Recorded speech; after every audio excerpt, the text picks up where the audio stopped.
Avesta BK vinner sin 8:e raka match i J18 efter 10-1 mot Hofors. Och vi har med oss Avesta BKs assisterande lagkapten nummer 58, Albin Hurtig.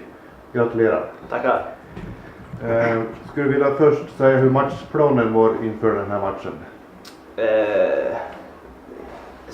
Spela enkelt och det var mycket pladder, Hedemora borta och försöka få bort det och hålla oss till gameplan, vårt spel. Ja. Och det fungerar tycker du? Ja, första perioden var väl lite slappt från Avestas sida, även fast vi var i anfallszon största delar. Men vi får inte riktigt in puckarna och det är för att vi är lite slappa. Det dröjer till 12 minuter tror jag att det är till Lukas Högosta gör 1-0. Sen kvitterar Hofors lite överraskande på ett av deras få anfall. Ja. Gustav Andersson efter 18 minuter. Men Jakob Karlsson gör 2-1 i friläge efter var det strax innan periodpaus. Och skotten 19-5 i första, det talar väl hur spelet såg ut. Ja. Och inför den andra perioden, vad sa ni då? Ja, det är som mycket enklare. Det var för mycket smådutt med pucken. Mycket mer rejälare och först in i närkamperna och så skulle det här gå bra. Emil Millberg han gör 3-1 efter 16 sekunder tror jag att det är. Ja. Sen 4-1 Hampus Mattsson och du skjuter väl skottet från blå där som han styr in. Ja. Och det var efter 4 minuter och sen blev det 5-1 och 6-1. Det här var ju bara Avesta i den perioden ännu. Det var väl minst lika stort övertag tycker jag i den här perioden som i den första. Du var väl inte så mycket i egen zon, du behövdes väl inte. Jag tror 1 eller 2 gånger du hade pucken i egen zon i andra perioden. Ja. Och skotten 28-2, det var ju ganska rejält. Ja. Tredje perioden, då blir det också mest Avesta. Var det svårt att liksom hålla koncentrationen i hela matchen?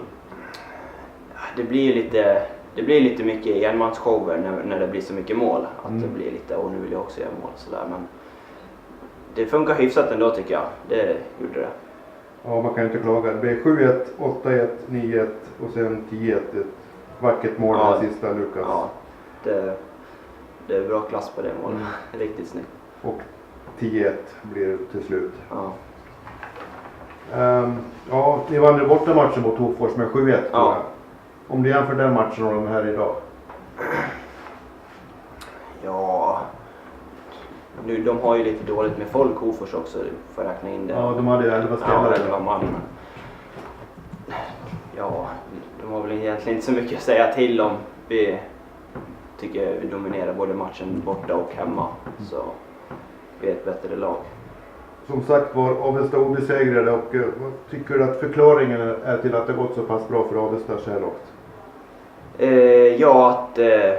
Att vi har hållit oss till vår gameplan. Det är senaste matchen mot Hedemora och första perioden här som vi verkligen har fallit ur ramen. Men annars har vi hållit oss till gameplan och det har funkat bra. Förra säsongen så var ju Avesta också lika överlägset i grundserien i det här J18 och gick så småningom till kvalserien till J18 Elite. Om det skulle gå så långt även i år till den här kvalserien så tar ni väl med er någonting från fjolåret när ni var med i den här serien? Ja. Vad är det ni kan ta med er då? Ja, vi vet ju vad som krävs för att det ska ta det lilla extra steget upp till elit. Så det gäller att vara på hugget hela tiden. Ni väntar i nästa match då Gävle GIK på bortaplan. Vad har du för förhoppningar inför den matchen? Ja, fortsätta som vi har gjort så blir det nog en vinst där också hoppas vi på. Ja, tack Albin. Tack så mycket.